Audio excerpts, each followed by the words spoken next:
Where are those people that used to tell us that the worst civilian rule is better than the best military rule? They used to tell us that, if we still remember, that the worst democracy is better than the best military regime. I beg to differ now, because we were told that when we were still much younger.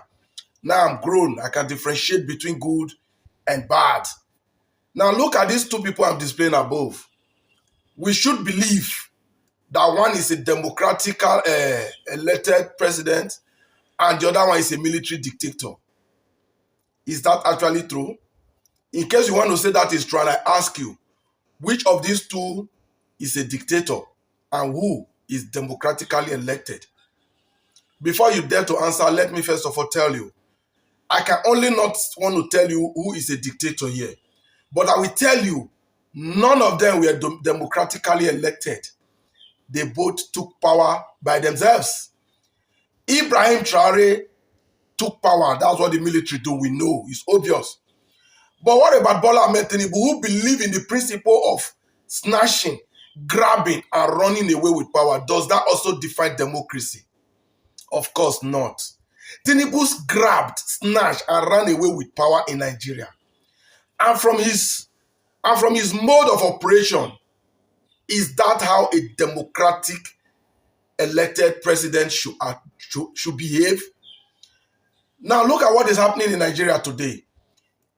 If you ask the ordinary Nigerian on the street to choose who should lead Nigeria between these two, or who they prefer their style of leadership between these two, I dare to put it to you that majority will opt for Ibrahim Traore, starting from me.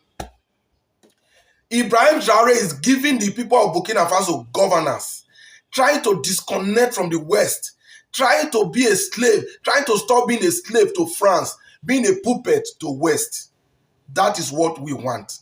But on the other hand, Bola Ahmed Tinubu cannot do without going to France. He cannot do anything without relying on IMF, going to World Bank, borrowing.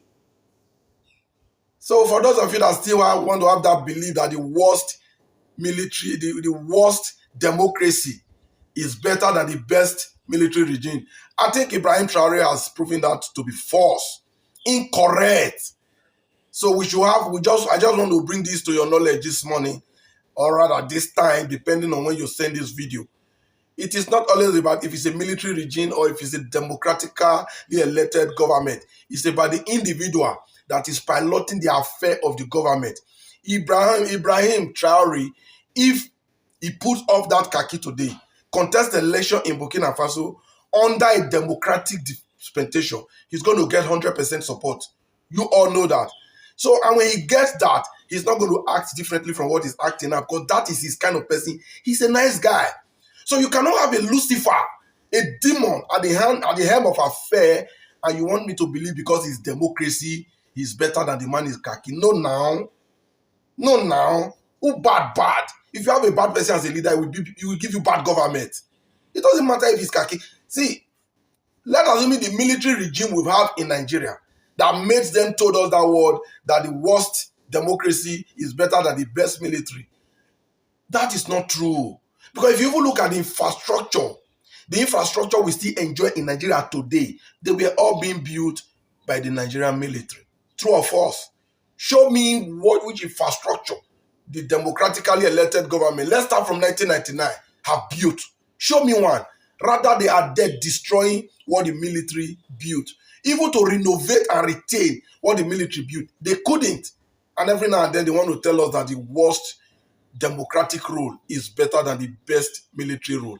If I hear it from any idiot mouth again henceforth, if you ever say that to anybody, you are a fool. And if you ever believe that from anybody, you are a moron, you are an idiot. When the leadership is good, the leadership is good. When the leadership is bad, the leadership is bad. It doesn't matter if democratically elected or military takeover.